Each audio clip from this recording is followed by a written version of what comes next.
Hello மக்களே, இன்றைக்கி ஆக்ரா தாஜ்மஹால் பற்றின ஹிஸ்ட்ரிஸ் பார்க்கலாமா? ஷாஜஹான் 5வது முகலாய பேரரசர். இவர் ஜஹாங்கீரோட மகனும் அக்பரோட பேரனுமான இவருடைய இயற்பெயர் இளவரசர் குர்ரம். இவரோட பெயருக்கு பாரசீக மொழியில் உலகின் மன்னன் அப்படின்னு பொருள். இவர் 1628 முதல் 1658 வரை இந்தியாவை ஆட்சி செஞ்சுருக்காரு. தாஜ்மஹால் உள்ளிட்ட பல உலக புகழ்பெற்ற கட்டிடங்களை இவர் கட்டியிருக்காரு. இவர்களது காலம் முகலாய கட்டிடக்கலையின் பொற்காலம் அப்படின்னு சொல்கிறாங்க. ஷாஜஹானுடைய மகனான அவுரங்கசீப் இவரை ஆட்சியை விட்டு பிடித்து ஆக்ரா கோட்டையில் சிறையில் வச்சார். தன் வாழ்நாளோட கடைசி 8 ஆண்டுகளையும் சிறையிலேயே கழிச்சார்.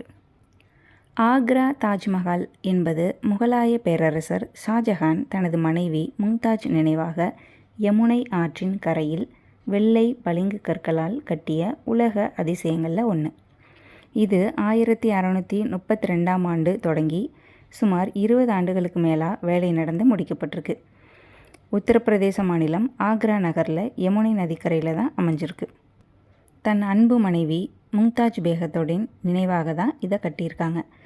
ஃபுல்லாகவே வெள்ளை பளிங்கு கற்கள் மற்றும் விலை மதிப்பற்ற நவரத்ன கற்கள் கொண்டு தான் செதுக்கப்பட்டிருக்கு. ஷாஜஹானின் 3வது மனைவியான மும்தாஜ் அவர்களது 14வது பிள்ளையான குஹாரா பேகம் பிறந்தபோது தான் இவங்க மும்தாஜ் இறந்துட்டாங்க. இதனால் பெருந்துயரம் அடைந்த ஷாஜஹான் மும்தாஜோட நினைவாக தான் இந்த தாஜ்மஹாலை கட்டியிருக்காங்க. தாஜ்மஹால் பாரசீக கட்டிடக்கலை மரபுகளையும் முகலாய மரபுகளையும் உள்ளடக்கி தான் கட்டப்பட்டிருக்கு.